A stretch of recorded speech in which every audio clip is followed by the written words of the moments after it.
नमस्कार साथियों, आप सभी मित्रों का एक बार फिर से स्वागत है। आप हमारे यूट्यूब चैनल पर नए हो तो चैनल की सदस्यता जरूर ग्रहण करना। क्या इस बार कहीं ना कहीं देखा जाए पूर्व मंत्री हेमाराम चौधरी हुए भावुक। निर्मल चौधरी की वाणी से ऐसा निर्मल चौधरी ने अपनों के लिए क्या वर्ड बोला जिससे पूर्व मंत्री हेमाराम चौधरी हुए भावुक। आइए जानते हैं, इस वीडियो को आगे सुनते हैं क्या जिस प्रकार से क्या अपनों के लिए उन्होंने शब्द कहे।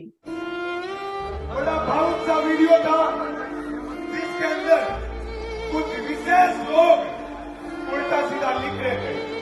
साथियों, उस समय मेरी आंखों में आंसू आ गए थे उस लिखावट को देख के। साथियों, आपको बताना चाहता हूं, आज आदरणीय हेमाराम जी का बेटा डॉक्टर वीरेंद्र जी भाई साहब होते तो वो इस बात का जवाब देते, लेकिन साथियों आदरणीय हेमाराम जी को भरोसा। साथियों, आज इस सभा के अंदर अपन सब लोग उम्मीदवार राम जी को मजबूत करने के लिए आए हैं। किसान के स्वाभिमान को जिंदा रखने के लिए आए हैं। मैं आज आप लोगों के बीच में आया हूं सिर्फ आपको यह याद दिलाने के लिए, जब राजस्थान की राजधानी में इस दोरू की धरती का, इस मारवाड़ का, इस अपनाइत की भूमिका कोई लाल आता था और वो अपने आप को जब कभी कमजोर महसूस करता था तो ये आपका भाई अपनी टीम के योद्धाओं के साथ उसकी मदद करने के लिए हर जगह पहुंचता था। युवा साथियों, मैं आपको बताना चाहता हूं, जब आप विश्वविद्यालय परिवार में शिक्षा से संबंधित किसी काम के लिए मेरे या मेरे टीम के किसी साथी के पास आए तो क्या हम लोगों ने कभी जाति या धर्म पूछ के आप लोगों की मदद करी थी क्या? तो साथियों, कुछ दिन पहले मैं आदरणीय हेमाराम जी का एक वीडियो देख रहा था। बड़ा भावुक सा वीडियो था जिसके अंदर कुछ विशेष लोग उल्टा सीधा लिख रहे थे। साथियों, उस समय मेरी आंखों में आंसू आ गए थे उस लिखावट को देख के।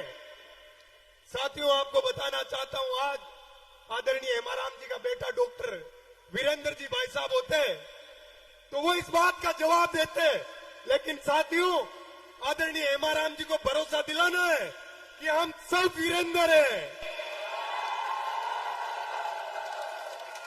हम सब आपके साथ हैं।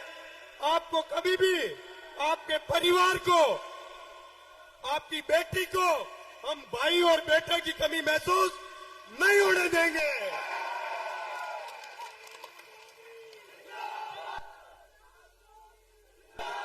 मेरे भाइयों, हेमाराम जी वो व्यक्ति है, जब मैं छात्र नेता था, संघर्ष कर रहा था, आदरणीय साहब मंत्री बने थे, मेरे घर आके मुझे आशीर्वाद दिया था, मेरे माता पिता को आशीर्वाद दिया था, भरोसा दिलाया था कि आपके बेटे के साथ कभी अन्याय होगा तो मैं मदद करूंगा। साथियों, ये चुनाव उम्मीदवार राम जी के साथ साथ इस बुढ़ापे में, इस उम्र में आदरणीय हेमाराम जी भी लड़ रहे हैं। आप सब लोगों को बड़ी सजगता से, समझदारी से इस चुनाव को लड़ना है। लोग अपने को भटकाने के सैकड़ों प्रयास करेंगे। साथियों, मैं आपको बताना चाहता हूं देश की राजधानी के दुख और दर्द के बारे में। जब किसान, अन्नदाता देश की राजधानी में आंदोलन कर रहा था, किसके लिए?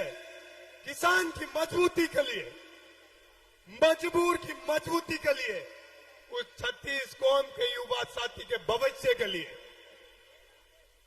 सैकड़ों किसानों की शहादत ले ली आदरणीय प्रधानमंत्री जी ने अपनी हठधर्मिता और इस देश के ऊपर जो सामंतवादी राज, प्रधानमंत्री जी आप जो लाने का प्रयास कर रहे हो, आप हर जगह, मैं अभी आया था तो 4-5 किलोमीटर से जाम लगा हुआ था तो पैदल दौड़ता हुआ आया था। मेरे साथ सैकड़ों जवान मजबूती से दौड़ भाग रहे थे। तो मेरे मन में एक सपना आया कि प्रधानमंत्री जी ने अग्निपथ योजना लाके इन युवा साथियों के सपनों की हत्या कर दी। साथियों, ये अपने सपनों के साथ, अपने साथ अत्याचार करेंगे, कब तक अपन सहन करेंगे?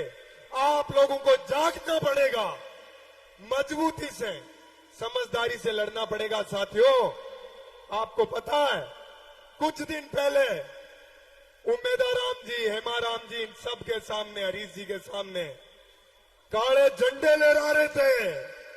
उन झंडों का धुआं निकालने का टाइम आ गया है।